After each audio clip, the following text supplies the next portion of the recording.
Are we live? I think we are. Hello, everyone. Welcome to another PMQ stream for the 30th of March 2022.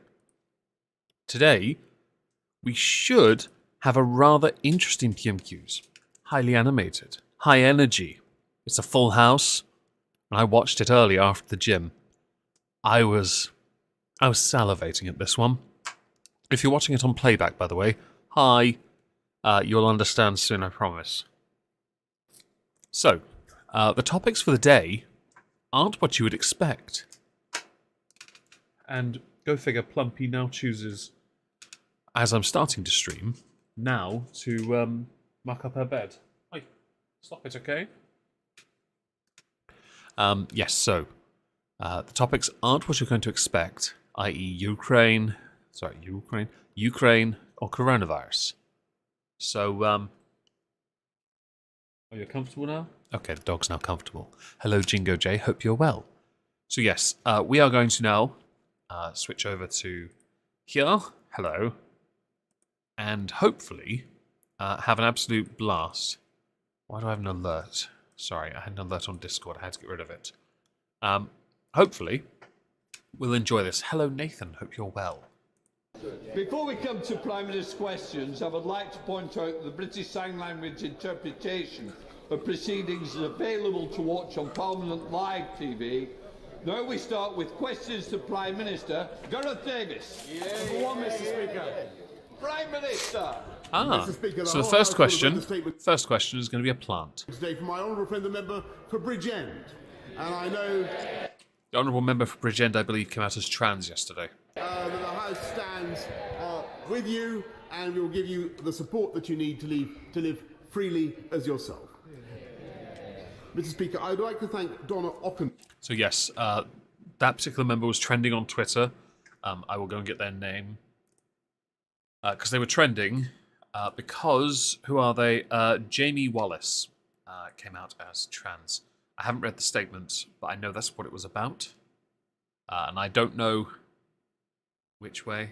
Do forgive me. And her whole team for the compassionate approach she's taken throughout this distressing review of maternity care at Shrewsbury and Telford Hospitals NHS Trust. Every woman giving birth has the right to a safe birth, and my heart therefore goes out to the families for the distress and suffering that they've endured. My right honourable friend, the Secretary of State for Health, will be making an oral statement this afternoon, setting out the government's response. Mr. Speaker. Interestingly, after this, Boris went to a committee meeting with MPs questioning him about things. I wished I'd listened to it more, but I got really bored. Hello, Gemma Deering. Hope you're well. This morning, I had meetings with ministerial colleagues and others. In addition to my duties in this House, I shall have further such meetings later today. Gareth Davis. Thank you, Mr. Speaker. While our focus is rightly on Ukraine, the Prime Minister will be aware of the great concern many people have across the Baltic states. So can he outline the role the Joint Expeditionary Force can play in countering Russian aggression and improving defensive posture for our allies in the Baltics? So, as far as I'm aware, the UK hasn't committed too much yet. But I do know that, allegedly, while these peace talks take place, certain areas aren't being as aggressively attacked. But in this instance, I'm kind of intrigued to see what Boris says. Because I wasn't around for this part. I thank him very much, and the Joint Expeditionary Force, or the JEF, is an increasingly important grouping of the Nordic countries, the Baltic countries, the Dutch and ourselves, who are committed to working together in an active way to counter Russian aggression and to support our Ukrainian friends. And we had a very successful meeting a couple of weeks ago, and we'll have further such meetings in the course of the next. Oh crap, I hit the wrong button, sorry. And ourselves, who are sorry, I hit control or something by in accident. Way, My hand to twitches every counter so often. Russian aggression and to support our Ukrainian friends. And we had a very successful meeting a couple of weeks ago. He's always confused. Always confused. We now go to the opposition, Keir Starmer. Thank you, Mr. Speaker. Can I start by joining the Prime Minister in his remarks in relation to the honourable member for Bridgend? I feel sorry for this person because they've just become the centre of attention, but they're a backbencher. One not wanting the attention doesn't look most comfortable, do they? Does the Prime Minister still think that he and the Chancellor are tax-cutting Conservatives? So this question's important because the tax bar is supposed to go up, which means that you're paying less tax. However, while they're claiming national insurance isn't, it is. And taxes in other sectors is going up to kind of compensate. So the answer is no. They've just shifted what it means when it comes to certain taxes. It depends. The interesting thing I think many have forgotten here is for the UK, because national insurance and all that is quite important, because that's where it's going up as well. Yeah, the tax bar has gone up, but the national insurance part has to compensate. So you're just, yeah. If you pay into a state pension, which most people do, when you reach pension age, you get paid based on what you put in. If the tax bar's gone up, that's not going to be as bountiful, is it? Not many people have mentioned this yet. I don't quite understand that. But you know what? I live to be dazzled. Hello, Yempy, by the way. Yes, Mr. Speaker, I certainly do, because I certainly do, because this is the government that has just introduced not only the biggest cut in fuel duty ever, but the biggest. That's not a flex. Fuel prices are at an all-time high. That is not a flex. I promise. It's at a record high. So the twat to your left, our right. No. Hello, Leona. Hello, Normie. This is not a flex. Biggest cut in tax for working people in the last 10 years. By the way, that also doesn't mean shit. Do you know why? Because people are paying more. It doesn't mean anything, does it? Mr. Speaker, 70% of the population paying national insurance contribution will have a substantial tax cut as a result of what. Yeah, but national insurance is going up, so that tax cut doesn't even cover that. Chancellor did, and if you take together, they don't like it, Mr. Speaker. It's true. They always put up taxes. That's right. No point saying they always put up taxes. They haven't been in office for 12 years, mate. You've been in office for 12 years. Look what you've done in that time. This is not a dab. They love it. They love putting up taxes. But if you take together what we're doing with income tax and national insurance, it's the biggest tax cut proposed by my right honourable friend, the Chancellor, for 25 years. Again, this isn't as much of a flex as you think. And hello, DJ San. Hope you're well. Yeah, it's definitely a tax cut, though, right? Yes, Mama. Cut the nonsense. Also, he wasn't even an MP when Labour were in office. He wasn't an MP during Cameron's time. That's how long ago this was, by the way. And treat the British people with a bit of respect.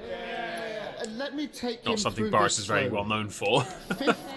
15 tax rises, the highest tax burden for 70 years. For every £6 they're taking in tax rises, they're only handing £1 back. Prime Minister, is that cutting taxes or is that raising taxes? Raising is the answer, by the way. Prime Minister. Hey, Orla. I don't know where he's been for the last 2 years. Standing opposite you. Even by the standards of yes, he has. Even by the standards of Captain Hindsight, Mr. Speaker, to obliterate the biggest pandemic for the last century from his memory, to obliterate the 400. No, Jay, he won't fix his hair. Boris's like trademark is that haircut. Is quite extraordinary, and this is a government He's always that is had messy getting hair, on, always. with reducing the tax burden wherever we can. What we are doing, Mr. Speaker, there's one measure I think he should be supporting, and that's the health and care levy, Mr. Speaker, to fund our NHS. That's the one they oppose, Mr. Speaker. Every other tax rise, they're all in favour of. Mr. Speaker, I can only hope I don't know anything about that levy, by the way. I do apologise for not providing additional information about it. that his police questionnaire was a bit more convincing than that. Ha! That's going to go somewhere. The police questionnaire. Yes. This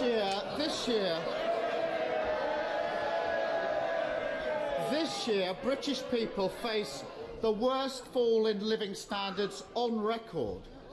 While Yep. they're counting every penny, the Prime Minister is hitting them with higher taxes. But in 2024, when there just so happens to be a general election, Yeah, this part's a bit of a zinger, by the way. This is how you know the Conservatives are playing politics right now. they will introduce a small tax cut. That's not taking difficult decisions. It's putting the Tory re-election campaign over and above helping people pay their bills. It is a bit too much of a coincidence for it to be anything other than a political play. During debates, when it happens in 2024, when Keir Starmer and Boris debate this, Boris can brag that. And and yes, DJ San, this is the most animated one so far since coronavirus ended, sort of the lockdowns ended, because it got really fucking boring because of that. Now though, this is chuntering at its finest. They do, Jingo, absolutely. But this one stands out. And the question is, how did he find a chancellor as cynical as he is? What's interesting, really, is that Rishi Sunak's wife is exceptionally rich. Like, no joke. She's richer than the Queen in this country. She is phenomenally rich. She is, though, however, connected to companies that are, let's say, Russian-owned. And this has caused a bit of a stir. Hello, Serene. Do not apologise for being late in the slightest. I set up the stream late. You didn't know it was happening. Not your fault. But they do that before elections. You're right, Jay. However, Keir Starmer is absolutely right to call it out because it's a dick move. And because now it's on public record, because it's in the Hansard, because people can see this on playback, it's going to get them a lot of attention. How many views has this got? 26,000 views. Not many likes, though. And no comments, you pussies. Prime Minister, what we have, Mr. Speaker, is a Chancellor who took the tough decisions to look after the UK economy. This same Chancellor, by the way, and this is how out of touch he is. It's very funny. He looks young, he looks hip, doesn't he? The man was paying for some things at a petrol station, and it was contactless. He tried to scan his credit card with the barcode scanner that they held up for him. He's an absolute moron. Throughout the pandemic, who protected people up and down the land with £408 billion worth of support, Mr. Speaker. And by the way, if we listen to them, if we listen to Captain, this is the truth. Every time. No offence. The question was about Rishi Sunak. Answer the question. Hello, Hannah. Hope you're well. Hello, Ahsoka. Answer the bloody question instead about having... all you said is, this Chancellor made tough decisions. Yeah? The only tough decision he had to make was when he was going to bloody well help the self-employed. All the others weren't necessarily tough decisions. They were natural decisions. Help people. Because you know damn well if you don't, you're screwed. The self-employed were last. We were last on that list. Alright? Don't give me the crap that any of you guys understand this. Because you're all far too wealthy. Okay, maybe you're not. But Rishi definitely is. To understand what these difficult decisions are. Listen to Captain Hindsight. We would not have come out of lockdown in July last year, Mr. Speaker. we would have stayed in lockdown over Christmas and New Year, Mr. Speaker, with the result that the UK economy would not be growing in the way that it is, and so we would not be able to make the investments that we now are. And under Labour, we would have to tax more. No point saying what you have to do under Labour. It's been 12 years, Boris. Come on. You've been in office for 12 years. Not you, but, well, no, your party has. You can't keep telling us what Labour would do. Under the last Labour government, that Labour government does not reflect Labour now either. No lie. This Labour government or shadow cabinet is nothing like Tony Blair. Although I do find it quite interesting, if anyone's ever noticed it, how similar vocally Tony Blair, the former Prime Minister, sounds to Rishi Sunak. I wonder why. And borrow more, and they cannot be trusted, Mr. Speaker, with the economy. Oh, that's a zinger. Here's Stan. The tough decisions. Give me a break. We know, Mr. Speaker, we know who those two always ask to pay. Income stealth tax, a tax on working people. Tuition fee raid, a tax on working people. National insurance hike, a tax on working people. All while oil and gas companies see unexpected bumper profits. A windfall tax would raise billions and ease the burden on working people. I would say that people have explored this before. The companies will just leave this country. That's what they'll do. It's a very difficult one to navigate. I'm not entirely sure how they would be able to do it. Mr. Speaker, the former CEO of BP, Lord John Brown, says a windfall tax is justifiable. The current CEO says they have, in his words, more cash than they know what to do with. Why is the Prime Minister more interested in shielding oil and gas profits than supporting working people? But he'll argue that with the tax we got from some things here and there, we can help those people, and we've done more to help them. That's what he'll say, I reckon. Mr. Speaker, it's a classic example of what Labour has got wrong in their period in office. The oil and gas companies are now investing £20 billion, Mr. Speaker, in ensuring that we have long-term energy supplies. That, by the way, does not help when the cost of that same energy is phenomenally high, unless they're supposed to protect their profit margin for the money they've invested by increasing the cost to the point that they cover that money and then get more. Come on here. And I remember the 1997 Labour manifesto actually said that there was no economic case for more nuclear power. We are now having to make good the historic mistakes of the Labour Party by investing in our long-term energy supply. There's been a big debate. There was certainly when nuclear was being explored. Oh, it's unstable. Chernobyl. Think Chernobyl. We didn't know better. Lessons had to be learned. The fracking one's a tricky one. I don't understand it enough, so I can't really offer too much of a opinion on it. But the nuclear one, we can certainly explore that. What's your Twitch name, DJ San? That is what we're doing. Everything that they are proposing would mean that... They're the party of the people. We the people. Yes, they totally are. They're down and hip with the kids, yo. Deterring investment, meaning higher prices for consumers and households up and down the land being worse off. I will admit, Normie, you've mentioned there, funny thing, I lost more money under Labour. Under Labour, I was unemployed for most of my adult life. For the first 4 years of Conservatives, I was struggling. I was working for the first 2, then I was unemployed for the next 2, and ever since, I've been self-employed. This is the most successful, financially, I have ever been in my life. Ever. To the point, I think, in January I bought a new guitar. That guitar cost a lot of money. But it was my treat. I was going to get an amp originally, but I was like, nah, screw it, Schecter. Get a C1 Hellraiser. Let's go nuts. I'll get an amp next year.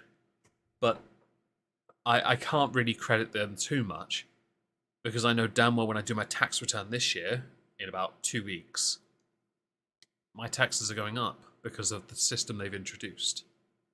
They can't brag about this because I know it's going to hurt. Cheers, Norman. Speaker, there we have it. They're the party of excess oil and gas profits. We're the party of working people. Hi, Noetic and Jingo. Thank you very much for info on fracking. Talking Useless of giant. parties. Hi. Talking of parties, Prime Minister. This is about to get interesting. Because the Conservatives, they're about to get into a bit of trouble. You're going to love this. He told the House no rules were broken in Downing Street during lockdown. The police have now concluded there was widespread criminality. The ministerial code says that ministers who knowingly mislead the House should resign. Why is he still here? So this is interesting because 20 fines, 20, are being issued by the Metropolitan Police to Downing Street. We do not know yet if any of them are to the Prime Minister. If one of them goes to Boris Johnson, he has to resign because it means he knowingly misled the House.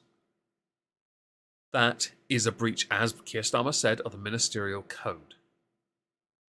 Sayonara, I guess. Hang on a minute. Is this Oh, hang on. Hang on. Boris has something. 1 second. I shouldn't have put a sweet in my mouth. Sorry. Sorry, Mr. Speaker. I mean, we do at least expect some consistency. Thank you, Ahsoka, as well, for the additional information on fracking. I'm going to go back slightly here. Should resign. Why is he still here? So that is a good question.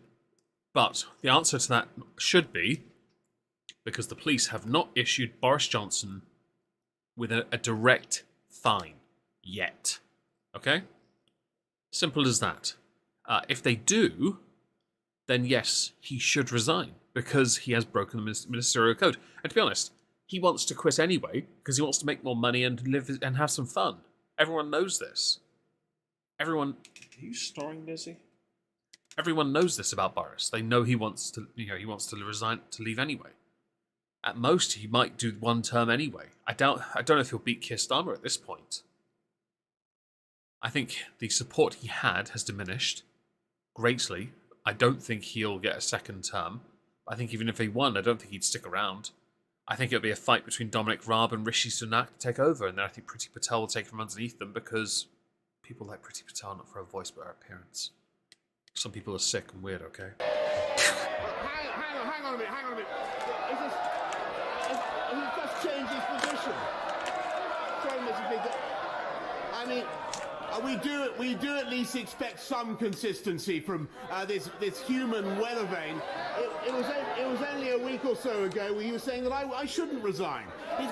He's got to make... What is his... Hang on, was that in... Hang on. What was the context for that, though? Position, Mr. Speaker. The Met must, the investigators must get on with their job. But in the meantime, let them and they should. In the meantime, Mr. Speaker, we are going to get on with our job. And wait, are there even 20 people watching? Tackling the cost of living, helping people through the spike in fuel prices, the 9.1 billion that the Chancellor has set out. But also, Mr. Speaker, I've mentioned nuclear power, I've mentioned tackling our energy supplies, which Labour totally failed to do with. What we're also doing... Hang on, you can't really say Labour failed to do because in 2010 the situation was not the same. I will admit, renewable energies were being explored then, but they were not on par. Biomass was quite popular then. I know that because it was bragged about at my university. But I'll be honest, solar power wasn't 26. Nice, thank you. Smash them! Again, like you bastards. I think it was just one of those things where, hello Billy Subsgrant, hope you're well. It wasn't as much of a talking point. It was a talking point, but not as big. The focus then in 2010 was the economic crash. Like, legit. That was the thing. And it was a big problem. Huge problem. It cost people jobs. I was out of work for, in 2009 to 2010. That was a horrible year. I was living on like £5 a week for food. My friend Dave can attest to that because I'd run around the city looking in shops for reduced food. I'd fill the fridge up with sausages or freezer with sausages. They'd last me a while. The next week I'd find bread. I'd put that in the freezer as well. So I'd be able to have sandwiches, but I'd have to thaw them and yeah, it was horrible times. Sausages weren't... Wall sausages, by the way, are rubbish. They're the worst ones. It was not a nice time. And 2011 was when I got a job. Or 2010, sorry. I was lucky then because it was a apprenticeship program. I was 25. It was embarrassing considering my background, but I did it because I needed work. Not a nice time to be alive, but I will admit more should have been done sooner. But we really didn't know better. People did not know better. Simple as that. Doing far more important, perhaps even than that, Mr. Speaker, we're tackling illiteracy and innumeracy in our schools. And I think we're investing billions in tutoring, Mr. Speaker. That's what we're focusing on, and I think that's what the people of this country want us to focus on. I think they want you to resign, actually, because you're a clown. Here's Starmer. Look, there are only two possible explanations. Either he's trashing the ministerial code, Yep. or he's claiming he was repeatedly lied to by his own advisors and that he didn't know what was going on in his own house and his own office. So what do we do? Blame Dominic Cummings now, right? Yeah? Ramen. I've never had ramen. I don't eat canned tuna either. I can't eat it. It doesn't taste right to me. Tuna steak or nada. Come off it. Although we'll have some spicy tuna rolls He on really Saturday, does people. think that it's Someone's one getting rule for sushi. him and Oh, another yeah. rule for everyone else. Oh, we all need that. That he can pass off criminality in his office and ask others to follow the law. That he can keep raising taxes and call himself a tax cutter. He's not. Well, he's a tax cutter, but not for the people you think. That he can hike tax during a cost of living crisis and get credit for giving a bit back just before an election. Or get credit for giving everyone a £200 loan on a £500 energy price hike when they have to pay back that £200 loan. Interesting. When is he going to stop taking the British public for fools? In 2024, when he's held to account. Mr. Speaker, Or sooner, if he gets a fine. this is the leader of the opposition who would have kept this country in lockdown and made it absolutely impossible. How can you say that with certainty? Yes, he was being more cautious, but you can't say that as an argument or a response because it is not an answer. You're in the final questions of Keir Starmer's show today. Showing, yeah? And you've used that argument so many times. He has zero consistency on any issue, Mr. Speaker. Get some sushi, but one thing Tempe. we know about is he would like to take us back into the EU and take us back into lockdown, if he possibly could. Thanks to what this government has done, we have unemployment back down to the levels it was before the pandemic. The economy bigger than it was. We have record vacancies, Mr. Speaker. The difference between them and us is they want to keep people, Mr. Speaker, they want to keep people on benefits. We want to help people into work. And that's what we're doing So Labour does have a track record of that. When I was a kid, Labour in government, there was a big push for teenage parents. They knew they could live easy on state benefits. There was no accountability, no oversight. People were not checked on. They were just claiming tens of thousands more than what an average working family could get. But this does not necessarily represent Labour now. And the only way you'd know is if they were in office. record numbers. They want to raise taxes. We want. Oh, and rebel. The mod isn't here. Rebel, everyone. Rebel.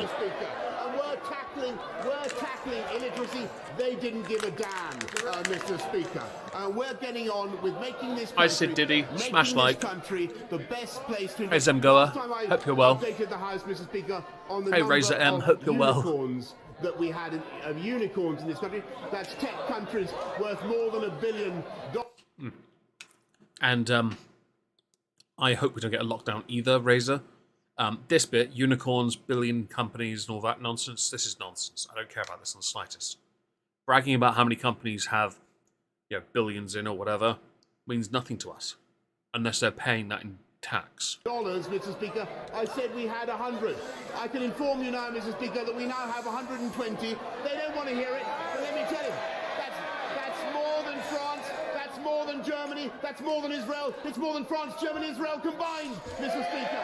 That's what's happening under this government. That's what's happening because of the tough decisions we've taken. We take the tough decisions, we deliver, they play politics, Mr. Speaker. Well, you say they play politics, but they're paid opposition at the moment. Of course they're playing politics, but it's a bit hypocritical to come from somebody who's introducing a tax cut just before the general election in 2024.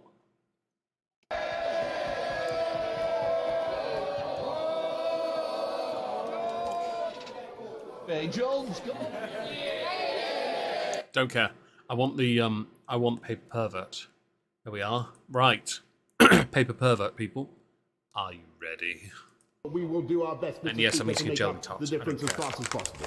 Come hither, jelly tots. We now come to the SNP leader, Okay, Ian dropped him. Blackford. That's not good. Oh, Thank you, Mr. Speaker. And it's good to see the member for Bridgend in the chamber this afternoon. I commend him for his statement earlier today. Mr. Speaker, last night, uncomfortable. millions of families will have been desperately trying to figure out how they will possibly afford the £700 energy price hike that will hit My them this mistake. Friday. 700, not Mr. Speaker, 500. at the very same time, Tory MPs were gathering across the street for a champagne bash in the Park Plaza. We all Yeah, that was a strange one, because you had an MP come out as trans and you had Boris making gaffes concerning trans people.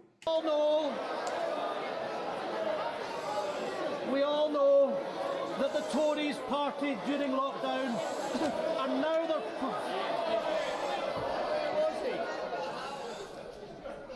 Mr. Fabricant, Easter is upon us. I don't need you to ruin your Easter. So let's hear, all of you, SNP leader Ian Blackford. can shout and scream when we're raising the Tory cost of living crisis, Mr. Speaker. Because we all know that the Tories partied during lockdown and now they're partying through the cost of living emergency. Last week, Always a crisis or Chancellor got it emergency, everyone. badly wrong with the spring statement. And ever since, the Prime Minister has been busy briefing against him, saying that more needs to be done. For once, I agree with the Prime Minister. By the way, before you get to this question, Jingo there, you meant, not Ahsoka. Tony Blair had one term, he was in office for 10 years. Tony Blair also won 3 elections. People may not want to admit that, but he won 3 elections. Okay, his opposition wasn't exactly stellar. It was, what was it first? It was John Major when he won his first time.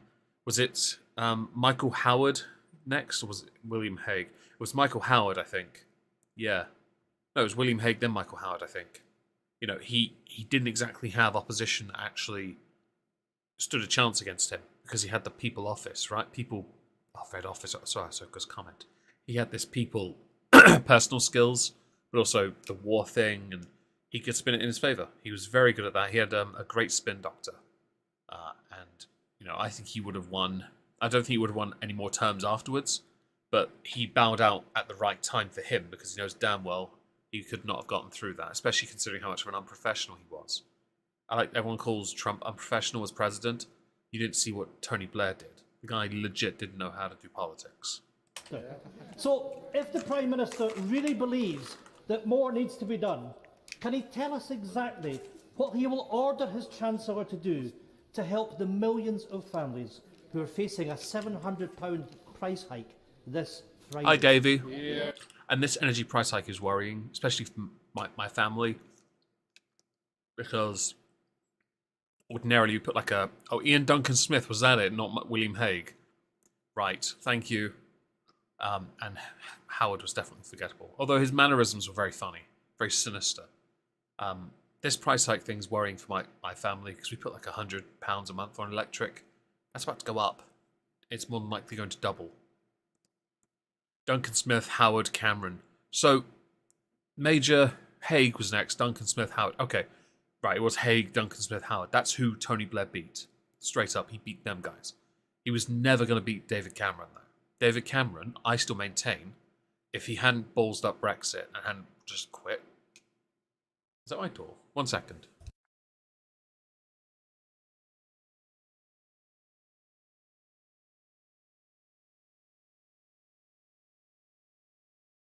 No, it was not.